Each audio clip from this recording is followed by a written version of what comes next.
Hello everyone. So my name is Osya and I welcome you to my YouTube channel where we learn English language.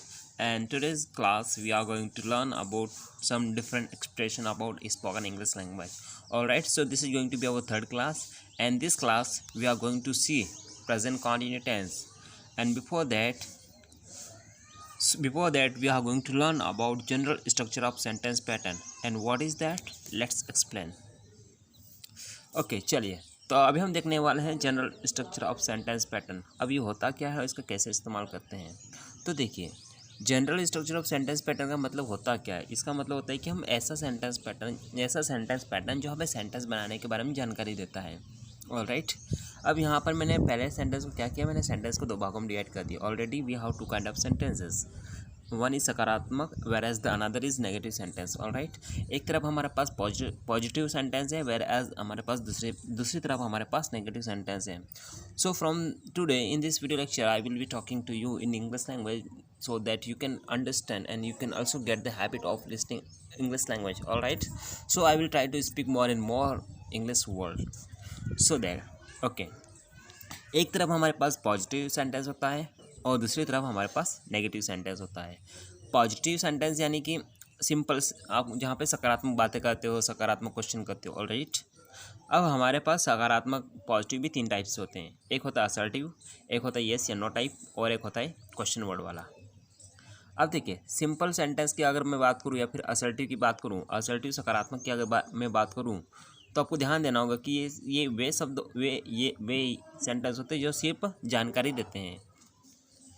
अगर मैं कहूँ कि मुझे बाज़ार जाना है, तो ये सिर्फ एक तरह का इंफॉर्मेशन प्रोवाइड कर रहा है। ऑलराइट, या मैं बाज़ार जाऊँगा या मैं बाज़ार जा रहा हूँ, यहाँ पर किसी तरह का कोई क्वेश्चन नहीं किया जा रहा है, यहाँ पे सिर्फ इंफॉर्मेशन प्रोवाइड किया जाता है, इसलिए इसको हम असर्टिव सेंटेंस बोलते हैं। उसके बाद आता है येस या नो टाइप सेंटेंस। ऑलराइट, बाकी आप एग्जांपल से आराम से देख सकते हो कि आपको नेगेटिव कैसे बना सकते हैं। नेगेटिव बनाने के लिए कुछ भी नहीं करना पड़ता, आपको वर्ब से पहले नोट कर दो, आप उसी पैटर्न के उसी स्ट्रक्चर में आप नोट लगाओगे तो ऑटोमेटिक आप नेगेटिव बना दोगे। जैसे I am going to market, इसका नेगेटिव बनता है I am not going to market. इसके बाद में येस या नो टाइप में क्वेश्चन करना है तो हेल्प को आगे कर दो, am I going to market, am I not going to market. वहीं पर अगर आपको क्वेश्चन वर्ड से सेंटेंस बनाना है तो क्वेश्चन वर्ड को हमेशा आगे रख दो। Why am I going to market, मैं मार्केट क्यों जा रहा हूँ, तो इसका नेगेटिव बनेगा why am I not going to market. I hope कि आपको यहाँ तक समझ गए होंगे, क्योंकि जितनी बार हम रिवीजन करेंगे ना, उतना बार हम सीखेंगे। क्योंकि English language is not the big deal, ये बहुत आसान है बच्चा, एनीबडी कैन लर्न इट, और इसको सिखाना भी उतना ही आसान होता है। There is no need to get experience, हमें एक्सपीरियंस की जरूरत पड़ती ही नहीं। If you know how to speak English language and if you know how to teach speak English language, then you don't need any experience, you have to start it teaching to the people. All right, and that is what I am doing it. And I have experience of 1 year of teaching. I have taught two kind of people. One is for competition people and another is for spoken English person. All right, so I have two kind of different experience, and now I have third kind of experience to teach in YouTube channel. This is going to be my third kind of experience, and I'm happy. I'm enjoying this process of uploading videos on YouTube channel. It is something which really make me always make me perfect, and that is why I'm doing it. All right, well, chalo, let's start about tenses. So we have seen tenses. How many type tenses there? We have three kind of tenses there: present tense, past tense and future tense. हमारे पास तीन tenses होते हैं। Where is okay, just wait, because my mobile is not working properly, that's why I'm getting this kind of problem, but don't worry about that, I am getting used to of it. Tense का मतलब होता है क्या? Tense का मतलब होता है समय या काल। क्योंकि हम लोग क्या होता है कि जितने भी सेंटेंस बोलते हैं वो किसी न किसी टाइम पे डिपेंड होते हैं। अगर मैं प्रेजेंट टेंस की बात करूँ तो मैं आपको पढ़ा रहा हूँ, ठीक है। पास्ट की बात करूँगा तो मैं I was talking about something that happen in the past. अगर पास्ट की बात करूँगा तो मैं उन चीज़ों के बारे में बात करूँगा जो ऑलरेडी हो चुकी है। And if I talk about future, so something which is about to come या which is something going to happen, ऐसी चीज़ें जो होने वाली है उसके बारे में अगर मैं बात करूँ तो मैं फ्यूचर टेंस का इस्तेमाल करूँगा। ऑलराइट, अब देखिए, हमारे पास प्रेजेंट टेंस में 4 एक्शन होती है: इंडेफिनिट, कंटिन्यू, परफेक्ट, कंटिन्यू। ये सारी हमने पिछले क्लासेस में देख चुके थे, इसलिए मैं थोड़ा सा फास्ट करवा रहा हूँ ताकि हम लोग रिविज़न भी कर सकें और हम इस क्लास को भी इंजॉय कर सकें। उसके बाद में then we have another tenses in past there are 4 action: indefinite, continue, perfect, perfect continue. And in future tense where we have 4 action: continue, perfect, indefinite, continue, perfect, perfect continue. All right, so we have around 12 action. We have 12 action, and if you complete 12 action then our tense will be completed. Okay, अगर हम 12 action कर लेते हैं तो हमारे जो tenses होते हैं वो सारे कंप्लीट हो जाएंगे. तो हमें we just how to focus on 12 action. अब पिछली क्लास में हमने क्या क्या पढ़ा है? हमने पढ़ा है प्रेजेंट कंटिन्यू देखा था, उसकी एप्लीकेशंस भी हमने देखी थी कि उसको हम कहाँ कहाँ यूज़ कर सकते हैं. And now this video lecture we are going to see the next action and that is. लेकिन उससे पहले हम थोड़ा सा पिछली क्लास का रिवीजन कर लेते हैं. अब हमने 6 सेंटेंस पैटर्न देखा था पिछली क्लास में. प्रेजेंट इंडेफिनिट में हमने 6 फॉर्मूला देखा था. सब्जेक्ट प्लस वर्ब का फर्स्ट फॉर्म देन ऑब्जेक्ट, ये होता है पहला फॉर्मूला. इसका मतलब होता है सी कम्स हियर. चूँकि ये सकारात्मक है इसलिए मैंने पॉजिटिव का साइन दिया है. उसके बाद में सेकंड स्ट्रक्चर होता है सी subject plus do does plus not then verb का फर्स्ट फॉर्म देन ऑब्जेक्ट होता है. इसका मतलब होता है नेगेटिव होता है. ठीक है, ये सारी क्लास का था इसलिए मैं थोड़ा सा फास्ट करवा रहा हूँ. आई होप कि यू डोंट माइंड इट, क्योंकि इसको हम अगर स्लो करेंगे तो मतलब नहीं रहेगा, और फास्ट करने से एक तरह का रिवीजन प्रोसेस में भी हमारा कंटिन्यू हो जाएगा. ऑल राइट, अब उसके बाद में येस या नो टाइप में अगर आपको क्वेश्चन करना है तो आपको हमेशा ध्यान रखना है कि आपको हेल्पिंग वर्ब हमेशा आगे होनी चाहिए. किससे आगे? सब्जेक्ट से आगे हेल्पिंग वर्ब होनी चाहिए. अगर सकारात्मक की बात करेंगे तो क्वेश्चन स्ट्रक्चर नंबर 3. वहीं पर अगर उसी के नेगेटिव की बात करेंगे यहाँ पर नेगेटिव होगा. ठीक है, यहाँ पे आप वर्ब से पहले आप नोट कर दीजिएगा. आप इसका नेगेटिव बना दोगे. Do does plus subject plus not then verb का फर्स्ट वर्ब देन ऑब्जेक्ट. इससे बना है does she not come here. इसके बाद में अलग अलग क्वेश्चन वर्ड से आपको सेंटेंस अगर बनाना है, अलग अलग क्वेश्चन वर्ड से अगर सेंटेंस बनाना है तो आपको क्या करना है? आपको कुछ भी नहीं करना है, आपको सीधा क्वेश्चन वर्ड आगे रखना है हेल्पिंग से ही. और अगर सकारात्मक है तो आप 5th नंबर का, और उसी में अगर नेगेटिव बात करोगे तो आप वर्ब से पहले वापस नोट कर दीजिएगा. There is missing something. All right, example आप देख सकते हैं. Why does she not come here, यहाँ पे नोट हटा दीजिएगा. और why does she come here, और यहाँ पर इसका नेगेटिव बनेगा why does she not come here. जब मैं PDF अपलोड करूँगा तो I will correct all the mistakes here. All right, जो भी मिस्टेक्स यहाँ पर हुई है I will try to correct it and I will try to share this PDF with you. So if you are not joined my WhatsApp group or my Telegram group, you can join and you can get and you can enjoy the content of English language. Now the next slide that we have. चलो आज के lecture में हम पढ़ने वाले हैं present continue.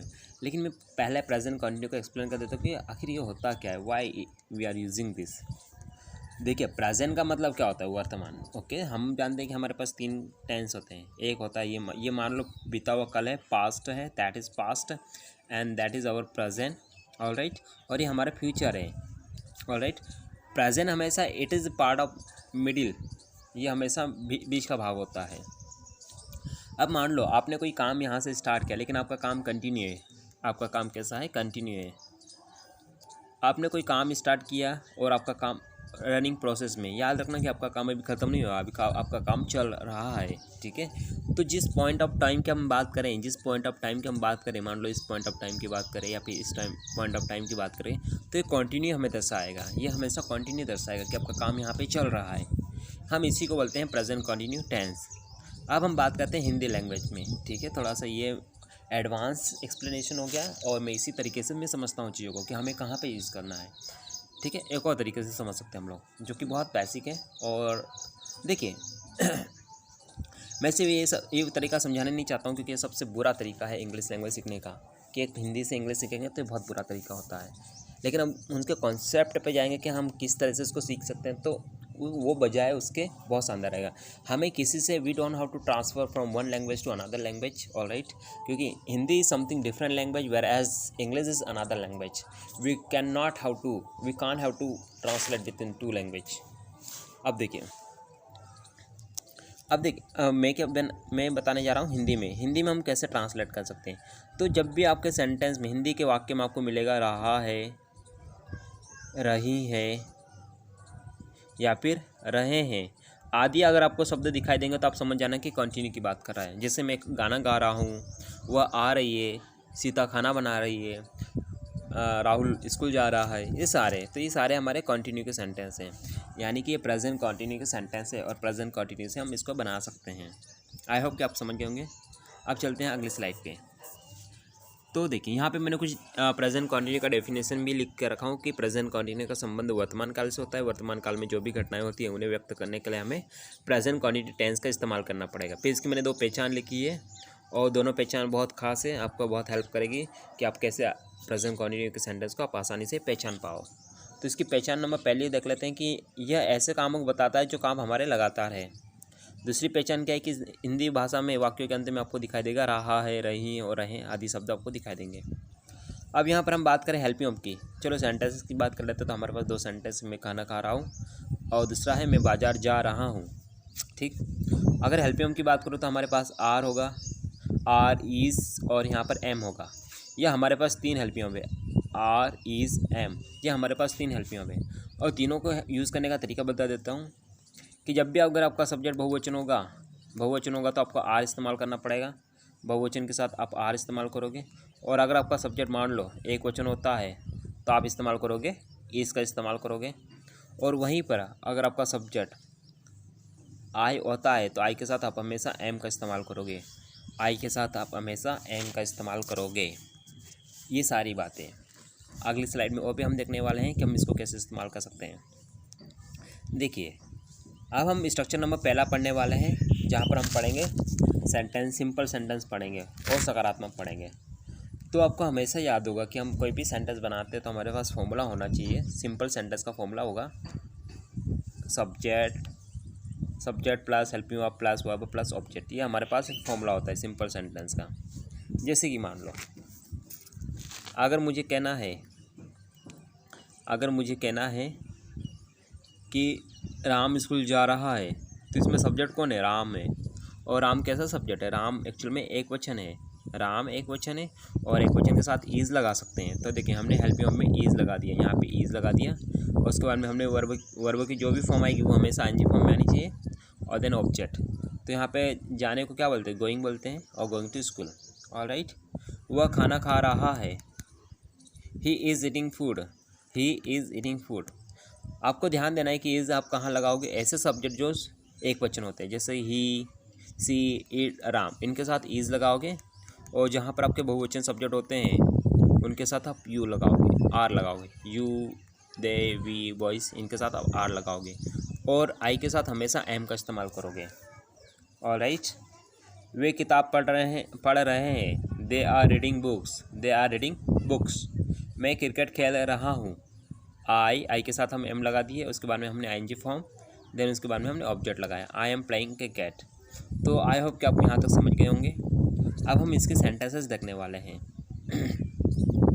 तो पहला सेंटेंस है मैं पानी पी रहा हूँ, इसका मतलब होता है आई एम ड्रिंकिंग वाटर। मैं अंग्रेजी पढ़ रहा हूँ, आई एम रीडिंग इंग्लिश। तुम झूठ बोल रहे हो, you are telling a lie. Rahul road पर दौड़ रहा है, Rahul is running on the road. अब हम इसी में हम नेगेटिव बनाएंगे। नेगेटिव का मतलब आपको समझना है कि ऐसा सेंटेंस जहाँ पर आपको नहीं वाला शब्द दिखाई देगा। जैसे मैं गाना नहीं गा रहा हूँ, वे पानी नहीं पी रहे, वे यहाँ नहीं आ रहे सारे। अब इसको बनाने का भी तरीका वही है कि आपको वर्ब से पहले नोट करना है। आप अगर वर्ब से पहले नोट कर दोगे तो आप आराम से सेंटेंस बना दोगे, क्योंकि this is not as typical as people think. English बहुत आसान है और इसको समझाना उतना ही आसान है। ऑलराइट, तो देखिए अब हमारे पास सेंटेंस है राम स्कूल नहीं जा रहा है। तो आप बता सकते हो क्या कैसे बनेगा ये? तो यहाँ पे सब्जेक्ट आप पहले रखिए। सब्जेक्ट कौन है? राम है, ओबियसली राम है। उसके बाद में आप उसकी हेल्पिंग वर्ब देखिए, राम की हेल्पिंग वर्ब क्या है हमारे पास? राम की हेल्पिंग वर्ब है हमारे पास इज़, क्योंकि राम कैसा है? सिंगुलर है। Ram is singular boy, so we use here for Ram is. हम राम के लिए जो इस्तेमाल करेंगे वो इज़ हेल्पिंग वर्ब को इस्तेमाल करेंगे। ऑलराइट, उसके बाद में then we have another sentence. Okay, I need to change the colour of pen. चलो हो गया। उसके बाद में हम नॉट इस्तेमाल करें क्योंकि नेगेटिव सेंटेंस आपको दिया हुआ है सेंटेंस में। उसके बाद में गोइंग टू, देन वर्ब का गोइंग टू के बाद में हम लगाएंगे ऑब्जेक्ट। तो बन गया है हमारे पास राम स्कूल नहीं जा रहा है, Ram is not going to school. वहीं पर हमारे पास अगला सेंटेंस है वह खाना नहीं खा रहा है, he is not eating food. आपको हमेशा ध्यान देना है कि जितना भी आप नोट लगाओगे ये हमेशा वर्ब से पहले होना चाहिए। वर्ब से पहले होगा तो नोट आराम से बना दोगे आप लोग। वे किताबें नहीं पढ़ रहे हैं, वे in the sense they are not reading books. मैं क्रिकेट नहीं खेल रहा हूँ, I am not playing cricket. Okay, I hope कि आपको यहाँ तक सारी बातें समझ में आ रही होगी। अगर नहीं समझ में आ रही तो don't worry about that, you can revise this video lecture because this video is always there in YouTube channel. चलिए अब हम चलते हैं क्या को लेकर, यानी कि यस या नो टाइप में क्वेश्चन करने वाले हैं। यस या नो टाइप का मतलब क्या होता है? इसका मतलब होता है कि आपके आंसर यस या नो में मिलने वाले हैं। जैसे कि मैं बोलूँ कि क्या आप बाजार जा रहे हो? Yes I am going to market. क्या आप बाजार नहीं जा रहे हो? Yes I am not. Alright, तो आपको येस या नो में ही यहाँ पे आंसर मिलने वाला है, इसलिए मैंने इसको येस या नो टाइप सेंटेंस पैटर्न बोला है। अब इसको येस या नो टाइप में पढ़ने के लिए अब हमें क्या करना है? हमें करना है हेल्प में को सब्जेक्ट से आगे रख दो। ठीक है, तो देखिए यहाँ पे ये सब्जेक्ट है, तो सब्जेक्ट से आगे हमने इज एम आर रख दिया। Is am are then verb का ING form then object. I hope कि यहाँ तक कोई समस्या नहीं होगी। अब हम क्या को लेकर क्वेश्चन करेंगे, जितने भी क्या है उसके लिए हमेशा ध्यान रखो कि आप हेल्पिंग वर्ब को आगे रख दो। और हेल्पिंग वर्ब हमेशा सब्जेक्ट के हिसाब से डिसाइड होगी कि सब्जेक्ट कौन है। If you decide subject then you can decide helping verb.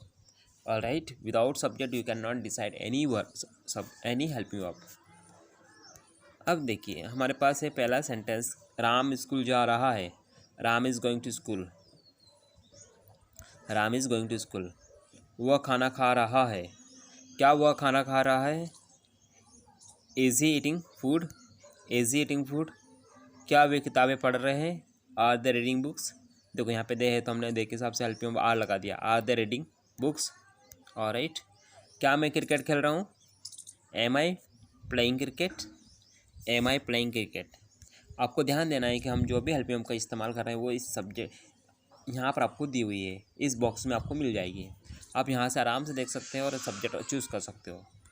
अब हम येस या नो टाइप में हम नेगेटिव देखने वाले हैं कि क्या मैं बाजार नहीं जा रहा हूँ? क्या मैं खाना नहीं खा रहा हूँ? क्या सीता गाना नहीं गा रही? क्या राम खाना नहीं खा रहा है? क्या सीता मोहन खाना नहीं बना रहा है? सारी बातें, और वही है सारी बातें अगर देख रहे हैं तो हमें पता है कि हमें वर्ब से पहले नॉट कर दो तो आप नेगेटिव बना दोगे, और सब्जेक्ट से पहले हेल्पिंग कर दो तो यहाँ से आपको येस या नो टाइप में आपको क्वेश्चन वर्ड मिल जाएगा। ऑलराइट, ये सारी बातें देखने के बाद आपको हमेशा ध्यान रखना है कि चलिए सेंटेंस हम बनाने की कोशिश करते हैं। क्या राम स्कूल नहीं जा रहा है? Is Ram not going to school. Is Ram not going to school. क्या वह खाना नहीं खा रहा है? Is he not eating food. Is he not eating food. क्या वे किताबें नहीं पढ़ रहे हैं? Are they not reading books. Are they not reading books. क्या मैं क्रिकेट नहीं खेल रहा हूँ? Am I not playing cricket. Am I not playing cricket. I hope कि यहाँ तक आपको सारी बातें समझ में आ गया होगा, और कल के वीडियो लेक्चर में मैं वोकेबलरी भी डालने की कोशिश करूँगा, क्योंकि vocabularies are the most important part for our spoken. हमारे लिए spoken vocabulary in the sense the word power. How the more word power we have the more fluent we will B.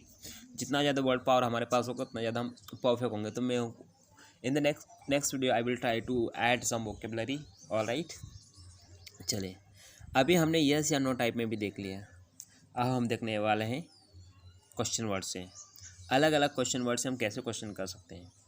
तो आपको याद होगा क्वेश्चन वर्ड को हमेशा helping verb से आगे रखना पड़ेगा। यानी कि एक चीज़ हम नोटिस कर सकते हैं, जो भी हमारे पास एक्स्ट्रा वर्ड आते हैं ना, जो भी एक्स्ट्रा वर्ड आते हैं जो सेंटेंस में एक तरह का इफेक्ट डालते हैं, तो उसको हमेशा आप सेंटेंस से आगे रख दो। मतलब सेंटेंस का एक नेचर को बदल देता है। तो आप हमेशा सब्जेक्ट से आगे रखा करो। पहले सब्जेक्ट से आगे हमने हेल्पिंग वर्ब रखा था, अभी एक और चीज़ आ गई तो हमने भी इसको हेल्पिंग वर्ब से आगे रख दिया। यानी कि जो भी चीज़ आएगी वो आगे आगे जुड़ती जाएगी। ऑलराइट, एडवर्ब आएगा, एडजेक्टिव आएगा, आर्टिकल आएगा, तो ये सारी बातें अलग डिपेंड करती है। ये सारी बातें नाउन वर्ब पे डिपेंड करती है। ऑलराइट, अब देखिए अब हमारे पास पहला स्ट्रक्चर है, राम स्कूल क्यों नहीं जा रहा है। तो यहाँ पे क्यों को लेकर सेंटेंस बनाया है हमने, और जब हम क्यों को लेकर बनाए तो हमने वाई को आगे कर दिया, क्योंकि वाई से हम क्वेश्चन कर रहे हैं। Why is Ram going to school. Why is Ram going to school. वह खाना कहाँ खा रहा है? कहाँ means where. Where is he eating food. वे किताब क्यों पढ़ रहे हैं? Why are the reading books. मैं क्रिकेट क्यों खेल रहा हूँ? Why am I playing cricket. और आपको हमेशा ध्यान रखना है कि सारी हेल्पिंग वर्ब का सिलेक्शन आप हमेशा साइड में बने हुए बॉक्स का इस्तेमाल करोगे। कौन सा box? Let me explain you. This box will help you to choose the correct helping verb. Alright, आप क्वेश्चन वर्ड में ही हमें नेगेटिव बनाना है। तो पहले मैं थोड़ा सा स्लाइड को थोड़ा सा इसको मॉडिफाई कर देता हूँ। आपको वर्ब से पहले नोट लगाना है। ये क्वेश्चन स्ट्रक्चर नंबर 6 है, तो यहाँ पर आपको नोट लगाना है, वर्ब से पहले नोट। ठीक है, तो हमारा स्ट्रक्चर बनेगा question word, helping verb, subject, फिर उसके बाद नॉट, देन वर्ब कैंजी फॉर्म, देन ऑब्जेक्ट बनेगा। ये हमने general structure of sentence pattern से सीखा है यहाँ पे।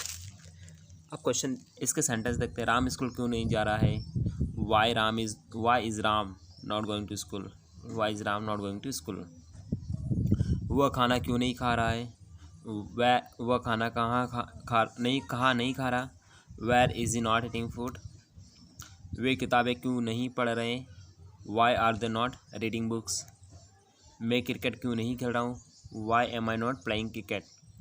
आपको हमेशा क्वेश्चन वर्ड हेल्पिंग वर्ब से आगे रखना पड़ेगा, और नेगेटिव बनाने के लिए वर्ब से पहले आप नोट कर दीजिए। तो ये हमारे कुछ सेंटेंसेस हो गए। ऑलराइट, तो आई होप कि आपको ये क्लासेस बहुत पसंद आई होगी। हमने यहाँ पे प्रेजेंट कंटिन्यू के जितने टाइप्स सेंटेंस बन सकते थे सारे टाइप्स के हमने सेंटेंस बनाने की कोशिश की है।